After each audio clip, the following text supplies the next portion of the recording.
Le drame caché des hommes africains dans la diaspora. Réussir en Europe, mais perdre sa famille.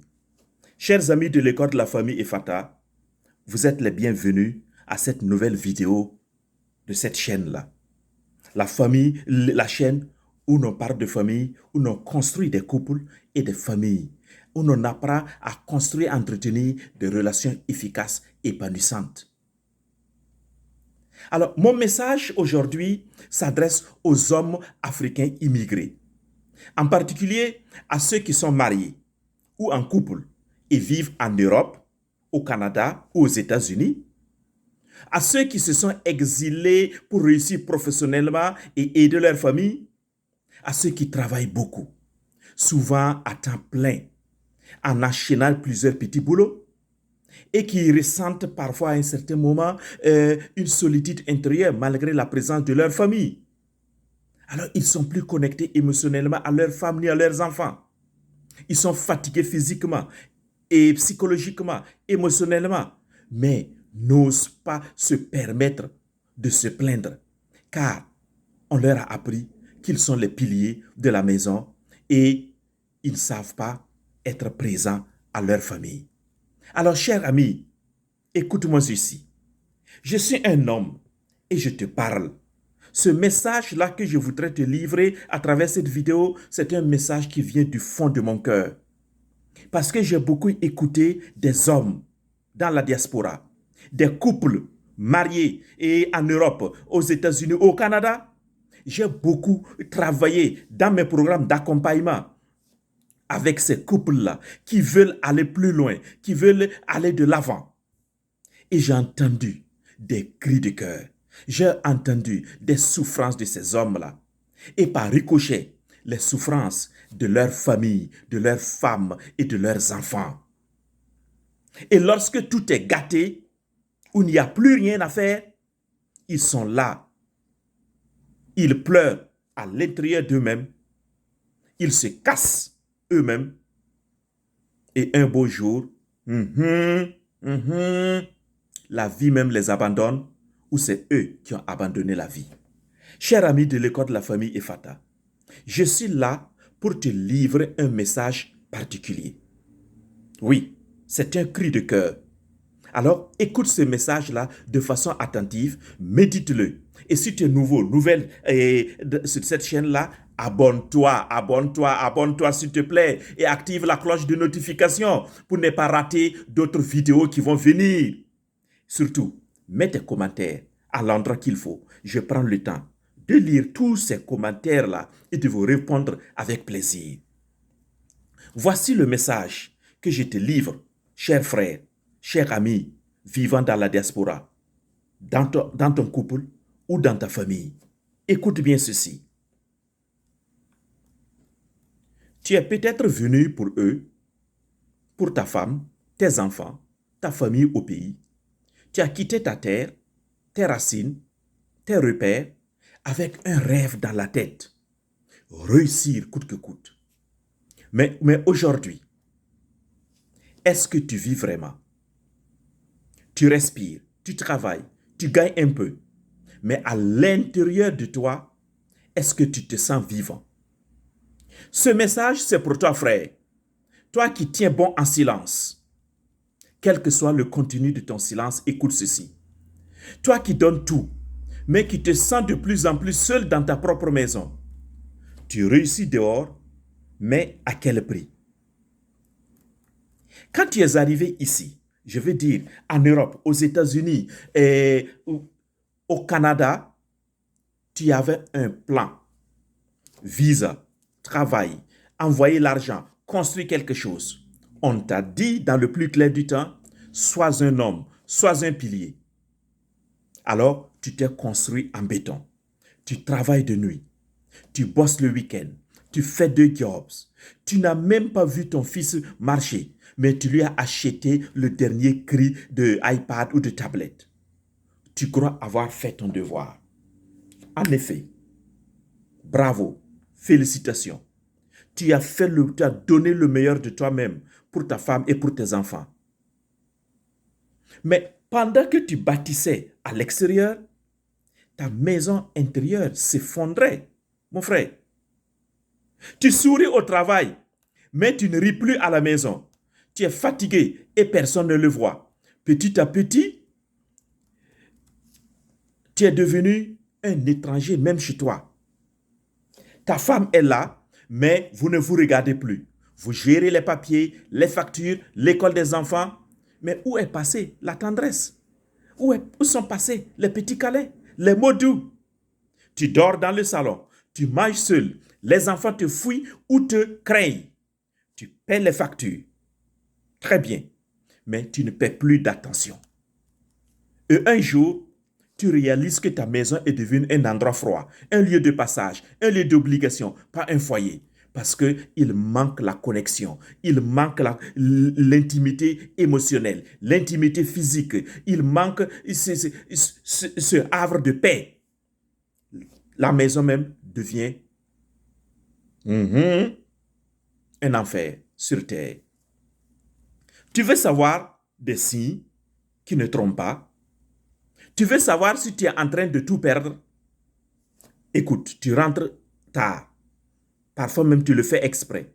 Tu restes scotché à ton téléphone pour éviter de parler. Tu t'irrites pour rien. Un petit mot ou un petit regard, tu t'irrites.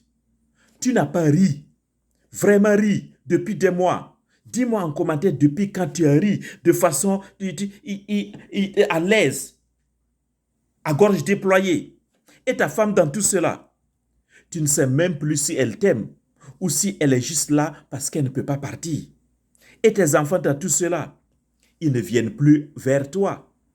Tu n'es plus un refuge, tu es devenu une silhouette, un simple pourvoyeur, un simple monsieur qui apporte l'argent dans la maison. That's it.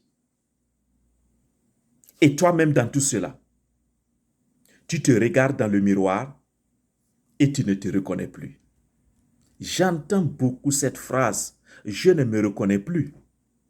Ce n'est pas ce genre de vie que j'avais voulu pour moi-même, ni pour mes enfants, ni pour ma femme. Mais, voici la réalité dans laquelle tu es. Écoute, cher frère, tu n'as pas tout perdu. Tu t'es juste oublié. Tu n'es pas condamné à t'éteindre. Tu peux recommencer petit à petit. Commence par 15 minutes par jour pour les écouter. Ta femme, tes enfants, tes proches, ceux que tu aimes vraiment. Dis pardon, pardon à toi-même. Pas parce que tu es faible. Dis pardon aussi à ta femme, à tes enfants. Pas parce que tu es faible, mais parce que tu es courageux. Parle à ta femme, à tes enfants, à un ami, à Dieu. Lâche-toi, libère-toi. Mets des mots sur ce que tu ressens. Tu n'es pas un robot. Tu n'es pas juste un portefeuille, un simple pourvoyeur. Tu es un homme, tu es un père, tu es un époux. Tu as le droit d'être aimé. Tu as le droit de te reposer. Tu as le droit de vivre, pas seulement de survivre. Regarde Ibrahim dans son cas. Il rentre plutôt 2 fois par semaine. Il fait le devoir avec son fils. C'est dur. Mais il a recommencé à exister au lieu de simplement survivre.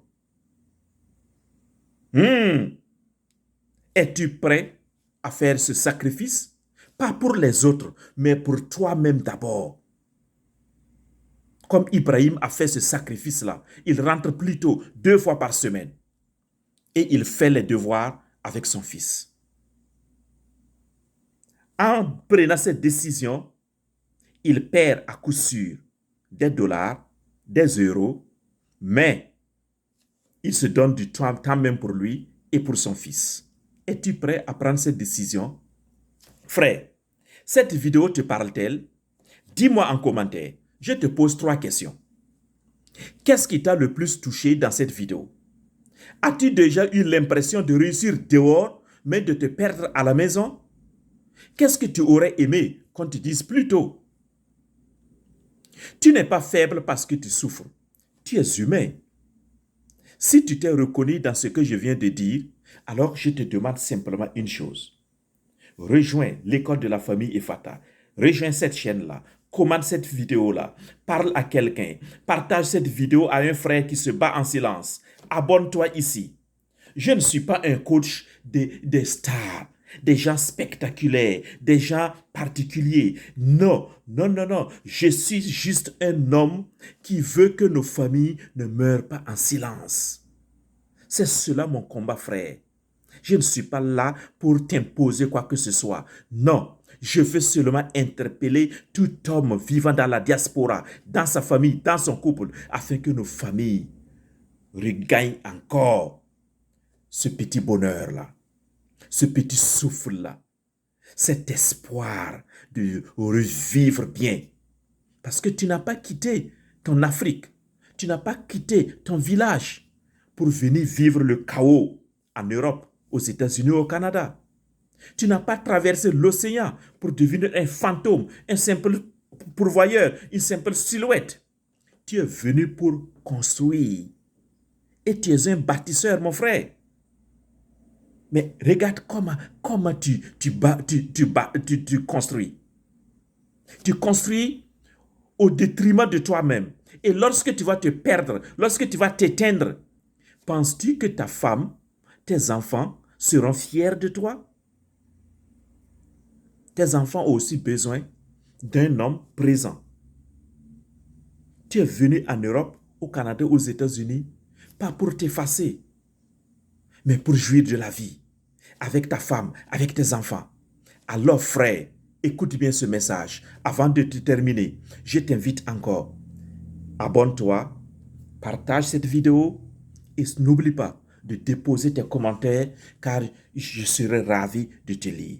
Tes commentaires vont enrichir ce message-là pour que nous puissions, nous les hommes de la diaspora, nous puissions nous entraider main dans la main afin de gagner ce petit bonheur d'hommes mariés, d'époux et de pères de famille vivant dans la diaspora, vivant dans notre pays d'accueil, que ce soit en Europe, en France, en Italie, en Suisse, en Allemagne, en Belgique, en Autriche, je ne sais où encore, au Canada, aux États-Unis. Boum!